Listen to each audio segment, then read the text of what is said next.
Okay, so the big ones are Berkshire. They're your bacon type. They get tall, they get long and lean. The little bitty ones are guinea hogs.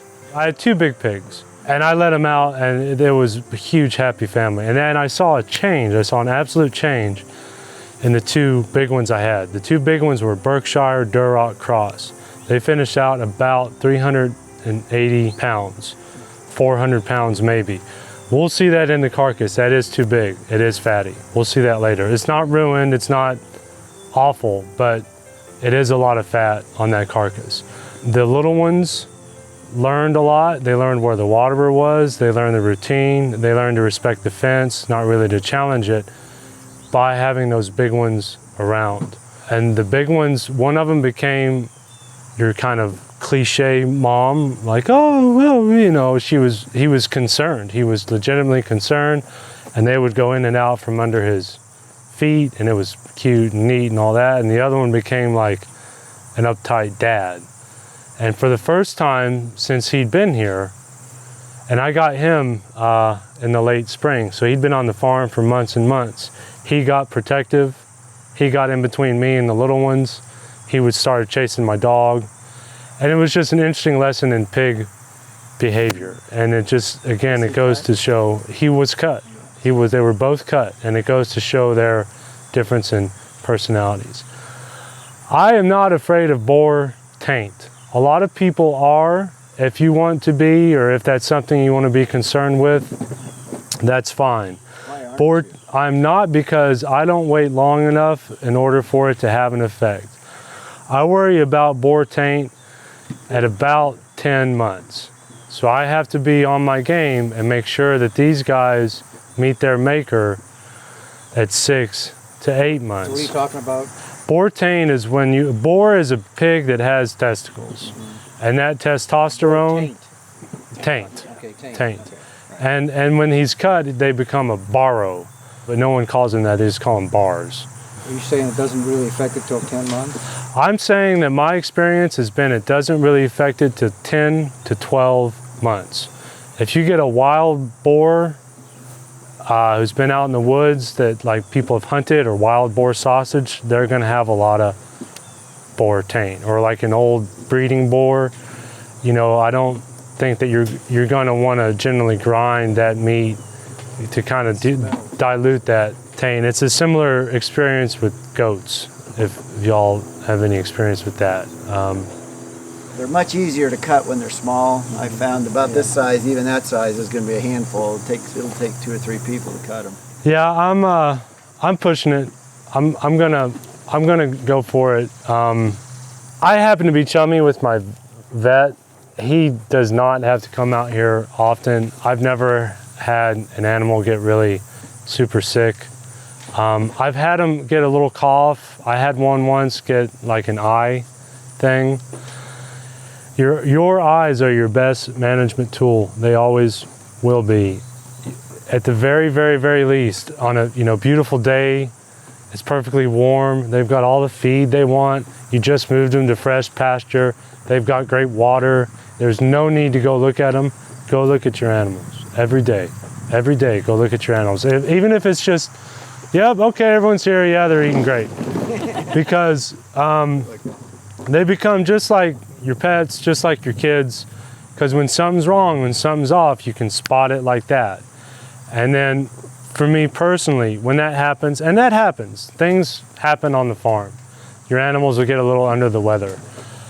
When that does happen, it's just an elevated sense of observation. And if it gets worse, then you might need to act. If it doesn't, or if it goes away, then you're all set. I've never really had any trouble with pigs. I really and truly haven't. I think a lot of that is outdoor range. I think a lot of that is decent, giving them as much of what they want as I can. I think I've been lucky in having pretty good genetics and pretty good breeds that are pretty self-sufficient and self-sustaining. How many litters have you had, or how many seasons, or How many groups? Or I don't know. how long have you been doing 6. it? 6 years or 5 years? I've been doing it for 3 years, 3 years. Okay. 3.5 years maybe. I've had 6. So you get in 6 to 8 at a time? I get in anywhere from 6 to 8. I think the most I've had is 8. I think I've had as little as 4. I got in some pigs once and they were super skittish. They were the ones I was talking about earlier that they went right out there, they took a left, they were gone. You can't do much with a skittish animal. I can't, I choose not to. I don't want that stress. I don't want to have to look at them and have to go looking for them because they're running from me. Does that make sense? Can you walk up and pet these? The reason I don't think that I can is because I just took away the 2 big ones, which I was telling you about, Right. and I've seen a noticeable change in them as well, which I expected. I pretty much took mom and dad away, or dad and dad away. Well, I mean the 2 boars, or bars. One thing I do recommend, But you could pet your bars and stuff, right? Yeah. The big one. they come up and they're fine. I want a pig right where me and Gret are. You know, that's what I want. I don't want, and if I come here, okay, you're getting a little too close and they take a step or 2 back. That's a whole flight area. What's it called? Target of flight. Thank you very much. And I don't want to sit down and have a 400-pound, I keep exaggerating, I'm sorry. I don't want to have a pig come and run and jump in my lap either. Ours have become very, very docile. Yeah, and that's great. And they become so easy to work with. And that's an advantage also to breeding, I think, too, is they get used to that routine and they get really into It that. can be a little challenging though when you're feeding them because they'll go right between your legs to get to the food. Yeah, I've had them do that for sure. I've had them do that for sure. And they'll come and nibble. They love boots and shoelaces. They love shoelaces. And I'm trying this with these 3 rams too, because I've had those sheep for years and they are not, I've had the sheep for about 4 years and they're no more used to me now than they were when they got here. Really? Yeah, and I really don't like that. Yeah. So I'm working with these rams, and something I am working with the pigs is, it's different obviously because you guys are here, but something I do encourage, if they're not becoming docile naturally, go in there and feed them and stand right here. Like here's their flight zone. Hello pigs, I'm coming, here we go. Right, so here's their flight zone. That's when they're like, all right, you're a little too close. And I'm gonna stand here and put my back to them and they're gonna come back and eat. And if I take another step back, they might take off again, blah, blah, blah. Guineas. Come and feed your pig. The guineas are more so than the Berkshires because they're a smaller animal and they're a little less confident. These all about the same age? They are all about the same age. They're all about the same age. They're about 8, they're about 10 weeks. About 10 weeks. But what I'm saying is feed your animals, find that flight zone just on the edge of it and stand right there till they eat. Do that for 4 or 5 days. Come back on day 7, day 8, whatever, take one more step. Feed them, find that flight zone where you were, take one more step closer. Making yourself smaller can help a lot too. I generally don't train them like that because it's generally never an issue. They're super skittish because the big ones left and they're still figuring it out. When the big ones were here, you could sit down and they'd come up and smell, like when you sit down and put your legs out, like they smell your feet and you just sit there real still. And that's great because your eyes are your best tool. So it really helps to be able to look at your animals and helps to look at them closely. The biggest piece of, you hear a lot of advice, you hear a lot of stuff. The best one that I ever heard, which I want to share with you guys, and this applies to almost any agricultural situation. I'm going to apply it to these animals. You're never going to know what a pig wants more than the pig. So your job becomes trying to provide them what they want. And you have to learn that through observation. You have to try stuff. You know, you might have to try and move them around and the donkey's chasing them, or get the reels. Like you might have to try some stuff and maybe step a little bit out of your comfort zone or not. I'm just saying, having that relationship with them and trying to give them everything that they need to feel comfortable really gives you a happier animal, really makes the whole experience better, gives you a much higher quality meat. And then with pigs, you know, you're looking at it. They got a wallow over there. These woods go back to that corner and they go back to the road that y'all came in on. So that's about how big it is. The whole pastured argument, if all these gates were open, they would spend the vast majority of their time, even winter, in the woods. Pigs seem to really prefer the woods. This is mainly white pine. I don't have tons of diversity. Right across the fence, all these big oaks. I'd love to have that and the mast and dropping the acorns and what Joel Salatin talks about and all these other folks, that'd be great, but I don't. But I'm not too worried about it. You know, they're happy animals given this kind of environment, and it makes for fairly stress-free situation and stress-free for them and for me as a grower, and a good quality meat. When I want to load them, I back the trailer up to here. I get them all in the house. I shut that door. So I got a door right here, and I put the trailer right here. I put the trailer right here, and I put it here a couple days before I want to load them, and I put the feed up there. I shut that door and I put the feed up there. So they're in here, they get thirsty, they get hungry, they can have all the food and water they want, they just gotta go in here. And you walk away, you don't. A lot of people too want to load a hog or any kind of animal, and they're staring over the thing, or they're doing this and they're going, come on, you know, and they're banging stuff. It's a lot better to be real quiet and let them kind of figure it out on their own. That's what works for me. Maybe it will or won't work for you. You definitely don't have to go home and build this exact thing. Just take those principles and apply it to your situation and your farm.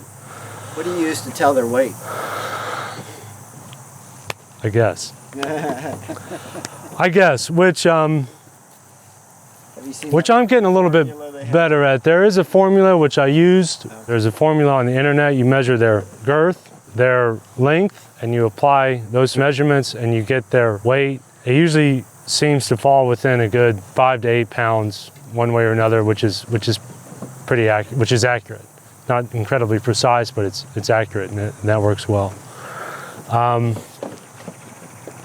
You know, you grow a couple pigs, especially if you're marking them and you're getting their weights, just stare at them and get to know them. Again, you're looking at them every day, and you start to get a feel for their size and their ability.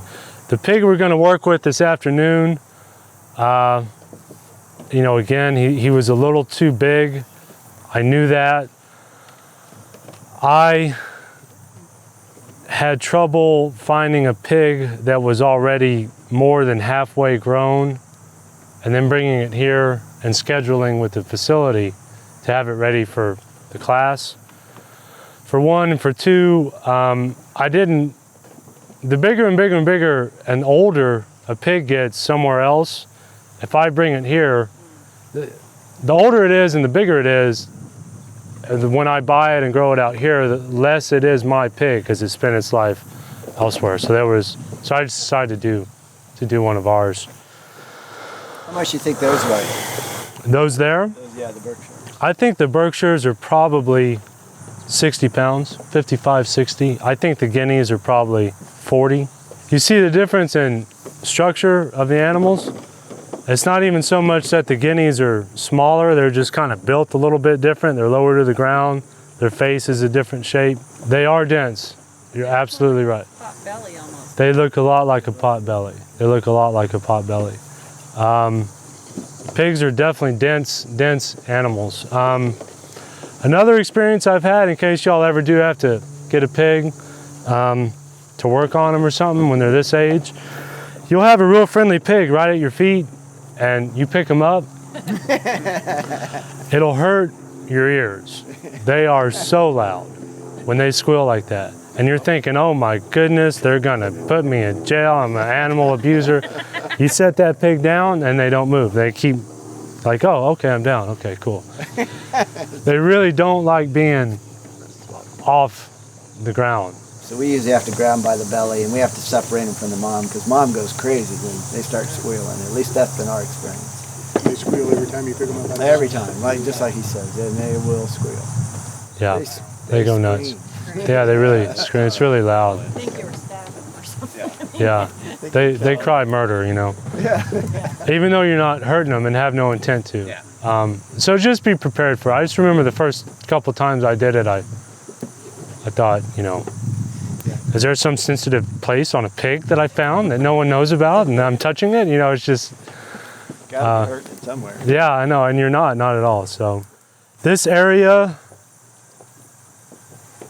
had a lot of amaranth in it, spiny amaranth, and I just went in there and took it out, and that's why it's pretty barren in there. Usually it's not totally barren like that. However, at the same time, this is my in-between spot. This is, like I said, that little hog yard, my little home base, and I can put them out here and let them roam around. I can put them in there.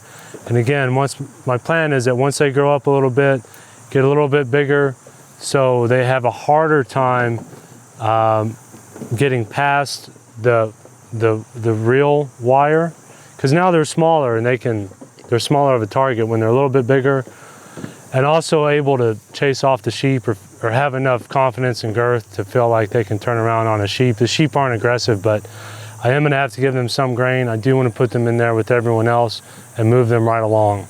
I think all that'll do is help. And it'll help provide them with fresh forage. But there are some challenges with that as well. You know, like I said, they prefer the woods. I do that. They don't have any woods. They won't have a wallow. I'm going to have to switch up their watering to make sure that that's another reason to get them a little vertically taller so that they can get into what I'm using for the sheep now, because they're not going to have that nipple, so on and so forth. But that's my plan. I want to do it. I think it'll help. Why would you want to put them with the sheep? What's your thinking on that? My thinking on that is to have more diverse animal impact on the farm.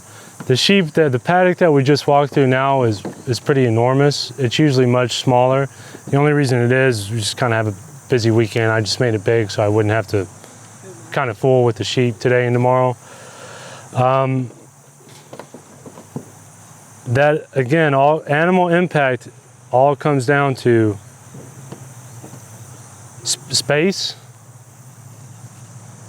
time, and numbers. It's always a dance with all that, and then with nutritional requirements of the animal and seasons and so on and so forth. To really answer your question, I'm trying to piggyback on pasture management. I'm using them to help build the pasture. With the manures and stuff? With their manures and with them trampling down carbon and sequestering carbon and messing with all that animal impact and time and recovery. And when I come back to it and stockpiling, so on and so forth, I'm not using the pigs to do that. And I want to toss them in the mix and see what happens, is the basic animal. animal. Up an area, is that a plan, part of a plan for you? I know that they will, but if they're in a small area for a fairly short amount of time, I'm not worried about any kind of big effect. I know that they'll definitely get in there and root a little bit, but they're not gonna, it's not like it looks like that and then I add pigs and then it's gonna look like that. You know, it's not like that. You mentioned the amaranth. Why did you take that out of there? Because it's prickly and every time I go in there to feed, it sticks me. And in all reality, looking back on it, I should have left it. I should have left it. For ground cover, they eat the seed heads. They eat the seed heads. They'll nibble on the leaves. I mean, you can see here, they've nibbled, you know, this is kind of eaten down and there aren't seed heads. Chickens like it. Chickens like amaranth. We're out of the chicken business temporarily. We're gonna get back into it soon. My thing is that if they have a big enough space and or if you're moving them around enough to where they're not hurting for it. This dense rhododendron forest with giant oak trees. Oh man. That's our entire property. Oh, okay. So we have an area we cleared about the size of this pen here, got all the rhododendron out, and that's where the pigs stay. They don't. There's no pasture for them. But lots of roots and lots of. Yeah. But we've never let them into the forest. To the rhododendron area. I don't know. I'm gonna level with you. I don't know. That's tricky. They're not real herbivores. They don't eat leaves and stuff. They chew on the roots. The roots. I don't know how toxic that the roots and bark are gonna they've be. been eating roots constantly, and Yeah. they're happy and healthy. Yeah. But there's no green. We've gotten all the leaves and branches out. Yeah.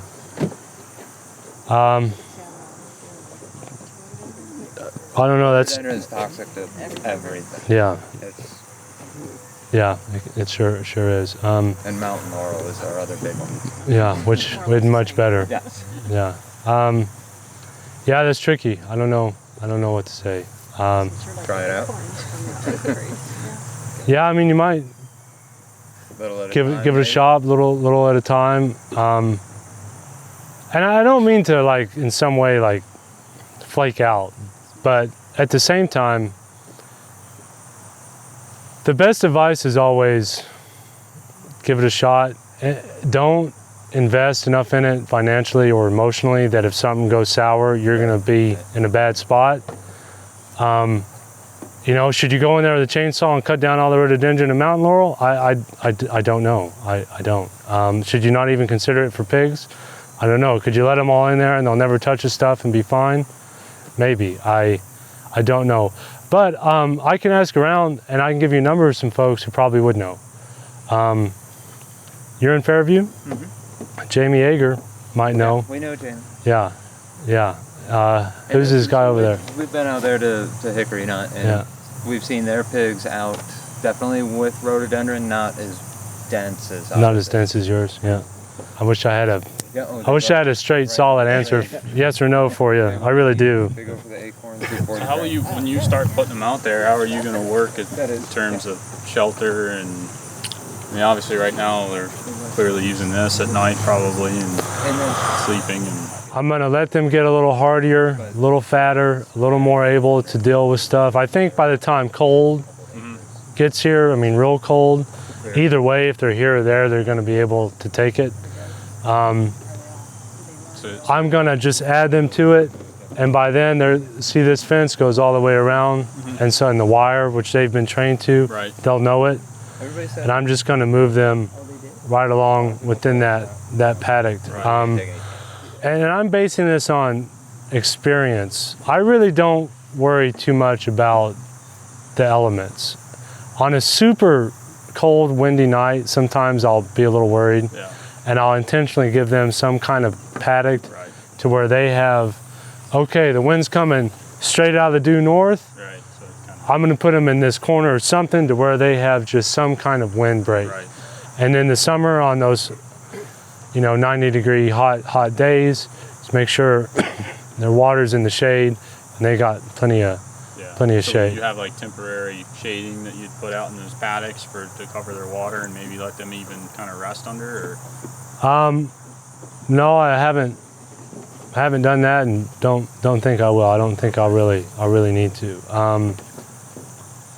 I'd be more hesitant to move pigs with the sheep during the summer than I would the winter because of heat.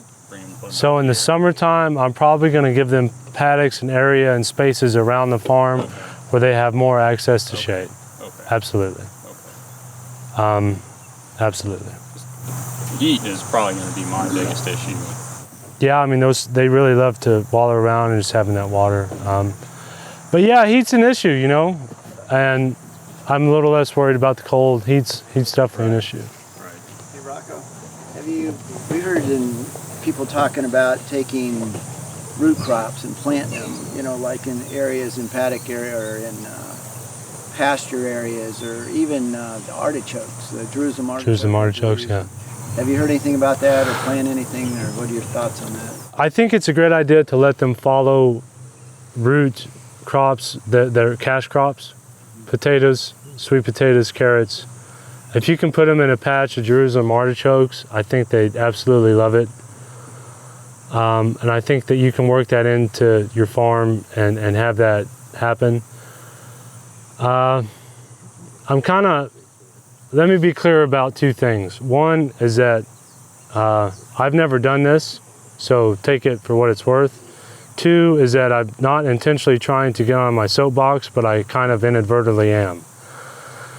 Growing crops, like if I take space out of the vegetable areas and plant vegetables for the pigs, then I'm kind of taking away what could be available food, vegetables for humans. What about just growing it in your pasture areas? That's something I want to try. And that's something you can come in there and seed drill that stuff in and let it grow, and then let the animals graze on it and let them come in and root it up. I don't see much issue with that at all, and I know a lot of folks who are doing less grain-based animals are growing supplemental crops for them. Successfully, is it working for them? Yeah, yeah, it is. They're not raising them entirely on, turnips, but they're helping to supplement their costs on feed, and it is working out for them as well. Seems like the more sustainable, if we continue to work towards sustainability, that to me seems like one of the best options to provide good food and keep them fairly sustainable and cut our food costs. I mean, that was the hardest thing for us the first year, was our food cost was way more than... And the feed and the pigs?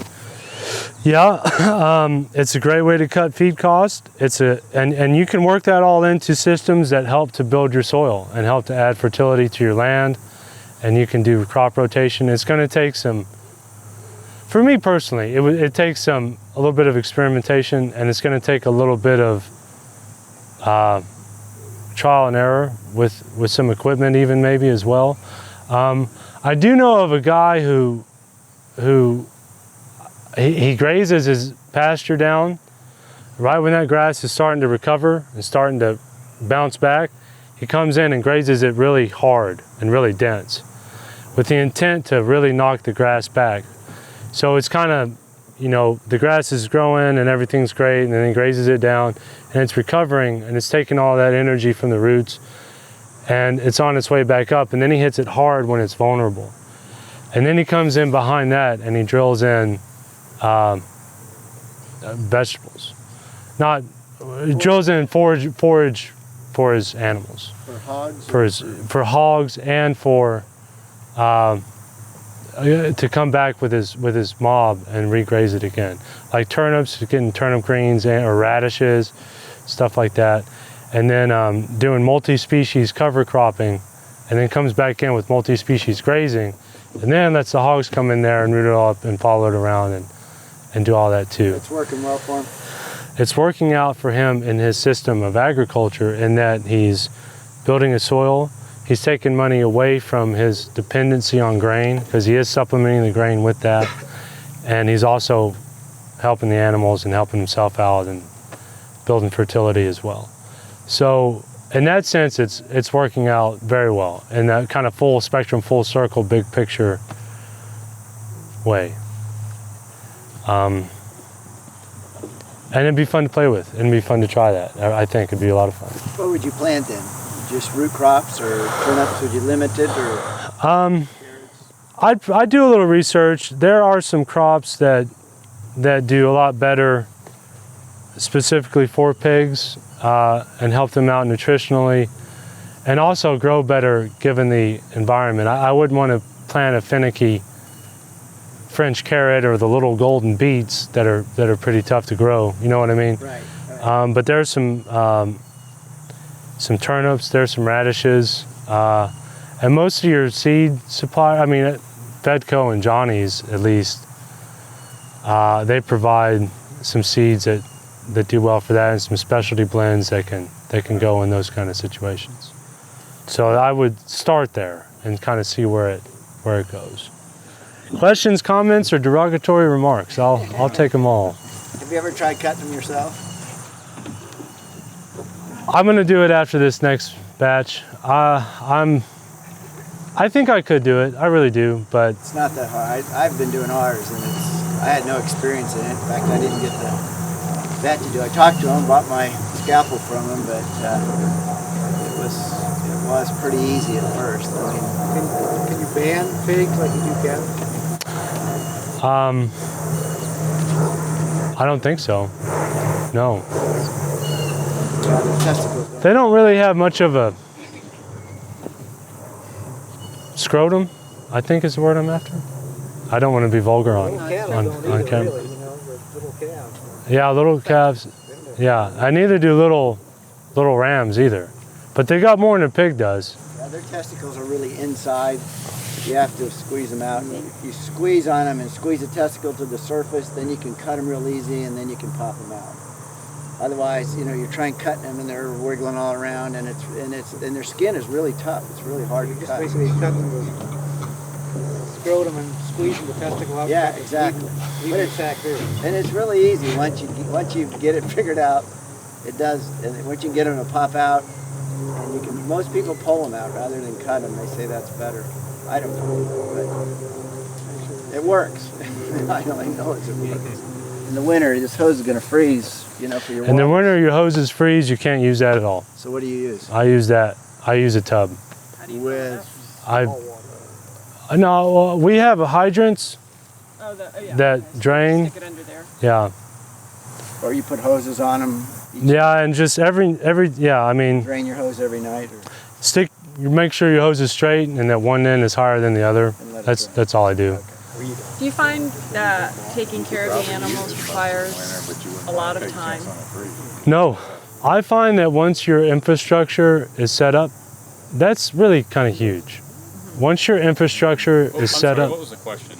do I find that taking care of animals takes a lot of time? Once your infrastructure is set up is a big one, and once you have your routine figured out, then it's mainly chore time. Right. And I don't find that is too bad. So every day it takes you what, an hour, 2 hours, 3 hours?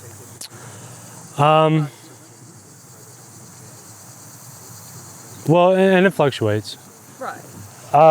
For the pigs, especially this time of year, it doesn't take much more than 5 minutes. Throw some feed out. Essentially, I'm putting out feed. So you, The biggest chore that I have, the biggest animal chore I have that consumes time is moving sheep and building those paddocks. And what I do is I build them ahead of time. I take a day and figure out how big they need to be, and I build them ahead of time. And that takes hours. That takes hours. But when I move them, all I got to do is undo the reel, and they all come and put the reel back and move them. And that process takes 10, 20 minutes. Move them, move their water, move their minerals, stuff like that. thought about getting the feeders that have the little lids on them that they use for the pigs. Yeah, I'd love to get some of those. That feeder, by the way, came with the farm. A feeding, everyone, sounds like everyone's pretty well experienced. You all probably know all this. Feeding is all about linear space, so they all have enough room to get to it. Yeah. You don't want a big pile. You don't want a tall, no, they can't. thin pile. Yeah, it's just, and once you achieve that, you're pretty much all set. Are you That feeding feed- twice a day or once a day? I feed twice a day. And they've got some scraps that they didn't get into, they didn't want, like those oranges and stuff. And again, scraps and whatnot fluctuate. And then what they can forage and what they can find and want obviously fluctuates as well, but it changes a lot with where they are. I'm sorry, I should have been more specific. Are you feeding grain once a day Yeah, or twice a day? twice. I feed them twice a day. Yeah. The restaurants feed that them you in the sell your evening, pork to, do they save scraps for you so you can take them back and keep the pigs? They would. It's a consideration. It's something every pig producer should consider is getting scraps. That's about it for now, folks. Let's head back to the shed and take it from there. I'll give you some directions to the other farm, and We can all grab a swig of water. It's starting to warm up out here a little bit. And we'll go over there and have lunch and take it from there.